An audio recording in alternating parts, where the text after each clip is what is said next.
Hello, everyone. Today's article is titled Man Walks Around the World.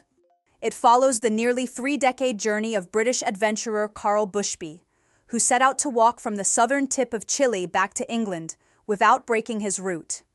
More than a story of endurance, the article examines how time, borders, and visibility shape what is possible in long-term human ambition.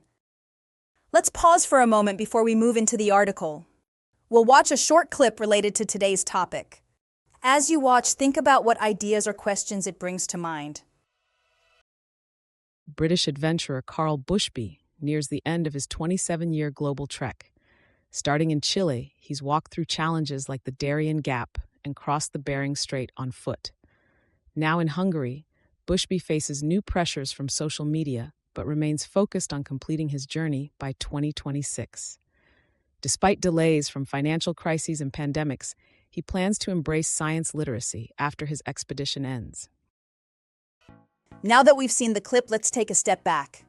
Before we dig into the details, it helps to explore a broader idea behind the story. This will guide how we understand what follows. This article reframes endurance as something measured in years rather than kilometers. Bushby's challenge was not only crossing hostile terrain, but continuing despite delays, detours, and interruptions beyond his control. In this sense, the journey becomes a test of persistence across changing political, personal, and global conditions. With that idea in mind, let's turn to a question. What does it take to sustain a goal for decades, even when progress is slow or repeatedly interrupted? Long-term ambition depends less on momentum and more on meaning. Bushby's journey survived not because conditions were favorable, but because the goal was stable enough to absorb disruption. Borders closed, visas failed, and global crises intervened, yet the mission adapted rather than collapsed. This suggests that endurance at this scale requires flexibility, an ability to pause without quitting and to redefine progress without abandoning purpose.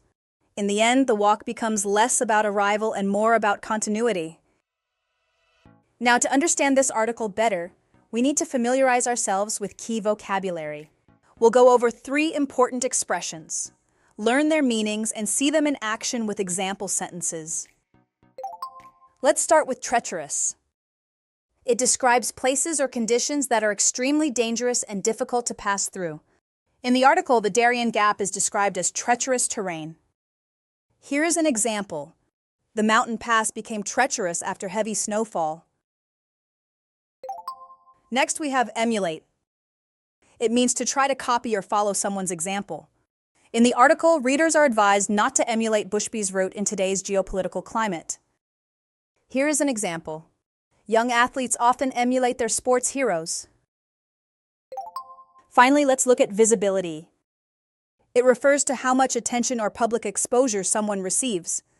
In the article, Bushby notes that modern visibility through social media has added new pressure to his journey. Here's an example. Increased media visibility can change how people experience personal challenges. Now that we've explored the main themes and vocabulary, let's reinforce our understanding with a summary dictation exercise. Listen carefully and fill in the blanks. A British adventurer is close to finishing a nearly 30-year journey to walk around the world and return home entirely on foot. Since starting in the late 1990s, he has crossed extreme terrain, navigated borders and visa problems, and adjusted to major global changes along the way. Despite long delays and personal challenges, he has continued steadily and is now in the final stretch of the journey as he walks through Central Europe. Once he arrives home, he will face one more challenge, adjusting to modern life in his own country. Let's check the answers and review what each word means. The first answer is journey. It refers to a long trip that often involves personal effort, time, and meaningful experiences. The second answer is entirely. It means completely or wholly without using anything else. The third answer is terrain. It refers to the physical features of land, especially when they are difficult to travel across. The fourth answer is steadily. It means moving forward in a consistent and determined way without stopping. The fifth answer is face. It means to confront or deal with a challenge or situation directly. Well done, everyone. Today we looked at endurance as a long-term commitment shaped by time and change. This story reminds us that finishing a journey can be as challenging as starting one. So here's a question to reflect on. Do you think completing such a journey brings satisfaction, or could it create a kind of identity crisis when the adventure ends? We'll explore your ideas in our review session.